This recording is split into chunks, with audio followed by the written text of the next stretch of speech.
Hey guys, I'm Brian. I'm going to show you how you can actually long-term invest, find stocks and other investments that you can hold for a while and profit. But there's a strategy in place. It's a risk management strategy, and it's a way that you can actually pay yourself along the way as you're position trading. Now, what is position trading? Position trading simply means when you're holding a trade for a few months, sometimes even a year or so. I even swing trade some of this, meaning that I'm holding some of these trades for a couple days to a couple weeks, and then also intraday trading, meaning that I'll take profit throughout the day as well. But this is a way that I actually trade. I even teach our academy how to do it. Investing long term while the risk is minimal. Let me show you how I do this with the Johnson & Johnson stock. Let's go ahead and dive into it.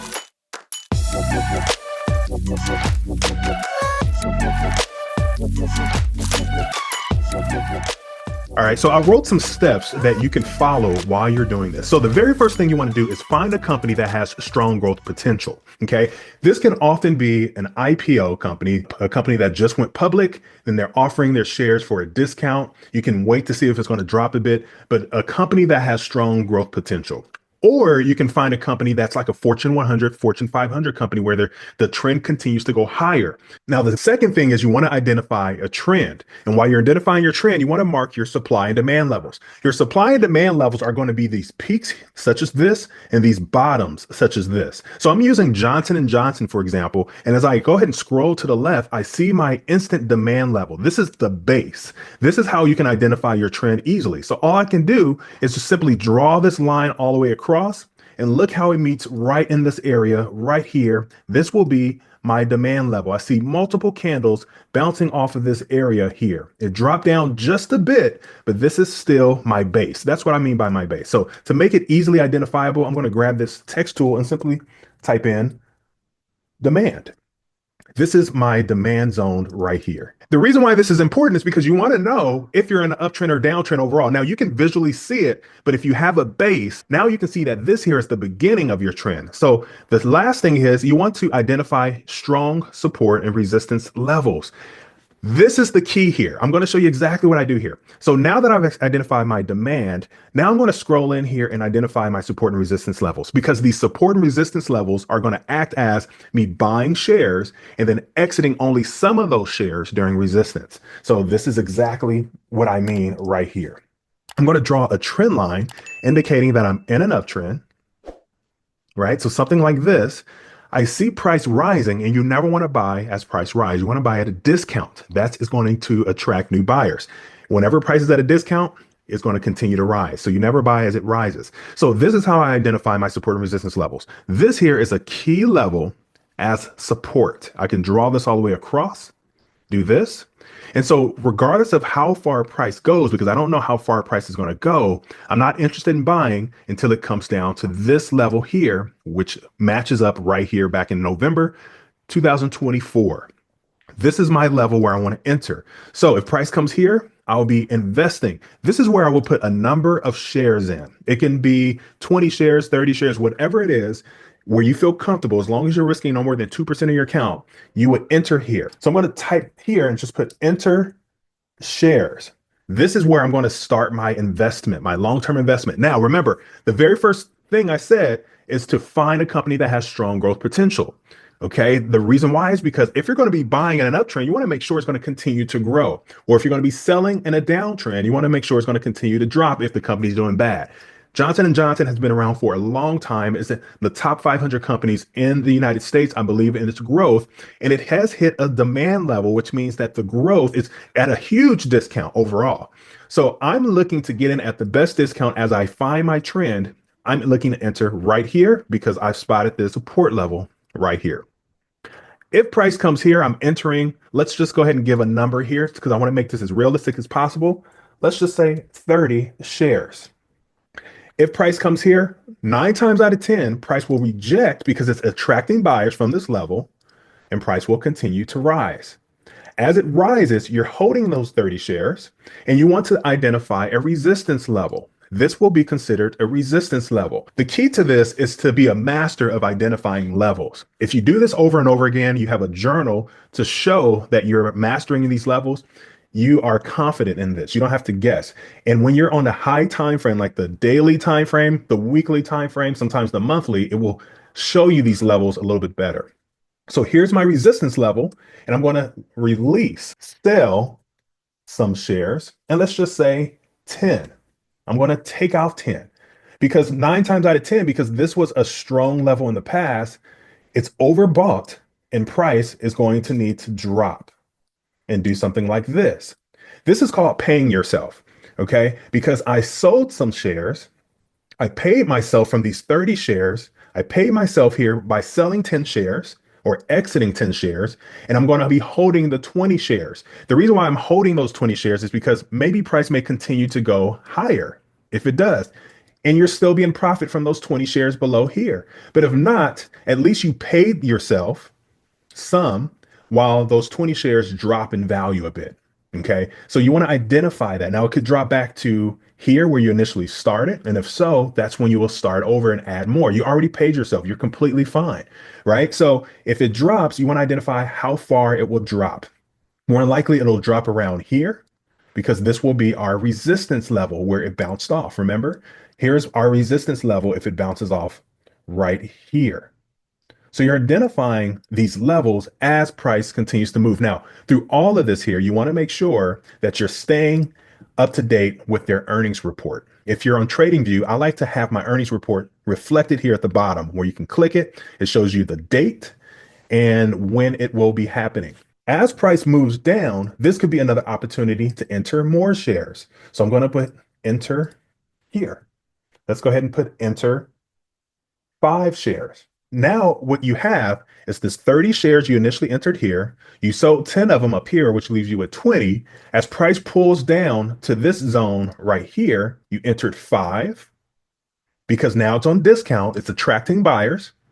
Now you have 25 shares in altogether. If it drops down to this level, don't worry. Remember, you paid yourself. You're in it for the long haul, meaning you plan on investing for a few months, maybe even years or so, depending on the volatility of Johnson & Johnson. We know, we researched Johnson & Johnson. We know that it's going to continue to climb. We looked at their data. We looked at their earnings report. We checked out statements from CEOs. There's a process with this. This is what we teach in our academy. As it drops here, you're entering 5 shares. 9 times out of 10 is going to rise. Let's just say it drops a little bit here. So those 5 shares you entered are now a bit negative. You're still positive with these 20 shares below here because you released 10 because it's still higher than your initial entry right here. You're still positive. Remember that. You paid yourself. This is inside of your broker account. You transferred it into your checking account. And you have this much in your account now, these 10 shares, wherever you sold. You're still profitable in this long-term trade. And let's say it continues to climb in our uptrend because we already identified our uptrend. Now it comes back to this level. Your 5 shares are in profit, surpassing this resistance zone. Because the whole purpose of an uptrend is that you're creating higher highs and higher lows. Here's our trend line right here. You can see how price is respecting our trend line, is respecting our horizontal support and resistance zone. And as it climbs, you need to know where your next resistance zone is because you're going to start selling more shares. This is when you look left for clues, right? Looking left is how you identify your support and resistance zones. Okay. So here is a level right here that I'll be interested in possibly selling. And sometimes you have to look left a little bit further, but whenever you see a cluster of candles or a peak or something like this, 9 times out of 10, this is a nice resistance level because this was previous support. Even here, previous support. So this will be a level where you would exit your trades before it gets there, right? So you want to exit around this area right here. Let's go ahead and redraw that. And let's say you exited some shares. Remember, you have 25 shares in all together now. Let's go ahead and exit 10. Now I have a total of 15 shares riding from the beginning all the way down here, and also these 5 shares here. You paid yourself 10 shares. It's in your bank account. You paid yourself. You can put that in a high yield savings account. You can buy something with it. You can pay your bill, whatever it is. But this is long-term investing. And you can see how it continues to grow. Now, remember in the beginning, I said you want to find a company that has strong growth potential. The second one is identifying a trend, mark your supply and demand levels. This was my demand level. Here is my supply level right here. Remember, the goal is to maybe make it back up to here. You're going to be holding this for some time. Now, if you want, you can exit earlier than this. You can just take it and leave it, depending on how long you want to stay in a trade. Depending on your commission and things like that, it's completely up to you. But this is what I do all the time. So here's my supply level right here. Looking left for clues, and I can see that there's some potential to continue to climb from looking in the past. Just in January 2023, Johnson & Johnson reached a peak around $180 per share. Currently, it's trading at $152 a share, so it has some growth potential. But right here, the supply level here is my current goal. Your resistance level is where you sell some of your shares. Your support level is where you start buying more shares. And when you're selling it, you're paying yourself and putting it in a separate account so you can pay bills or do whatever you want with this. This can be part of your retirement portfolio. So guys, this was a really quick video of how you can actually use this. This is actually a risk management strategy as well. You only want to buy when price is heavily discounted. That's why you want to find a demand level or find a company that recently went IPO that has growth potential. I talked to my stock students earlier this year, and we talked about Reddit, for example. Reddit is a social media company that has been booming, and they recently went IPO. Here is Reddit right here. This is when they went IPO, $50 a share on July 14th, 2024, just recently. And look at this growth potential. Reddit has been around a long time. A lot of people respect Reddit. Social media is high. And guess what? Just a few months later, not even a year later, now they're trading at $208. If you invested here at a discount, you have to be able to hold the dips. Don't worry about the dips. Worry about the company. Do the research. Reddit is highly sought after. Everyone loves Reddit. It is a household name social media company. From just a few months, it has risen significantly. You can see that how you will continue to pay yourself simply by identifying your support and resistance levels. Now, the only thing with IPO companies is you don't have price action from the past to go with, right? There's nothing here to look left for clues to identify your support and resistance levels. But that's the beauty of IPOs. They typically rise in nature, specifically if it's a popular sector like AI or social media, for example. So guys, this is a tip. Let me know in the comments if this is something that you would implement. Let me also know if this makes sense as well. I've been doing this for years, and I've been doing this as a way of retirement, setting it aside. And I think it's smart to hold on to it, but you also want to be sure that you're aware of your earnings reports for these companies, because you can take a dip or it can actually even boost you. So be aware of that as well. Also be aware of high impact news globally that can impact your sector or even the company as well.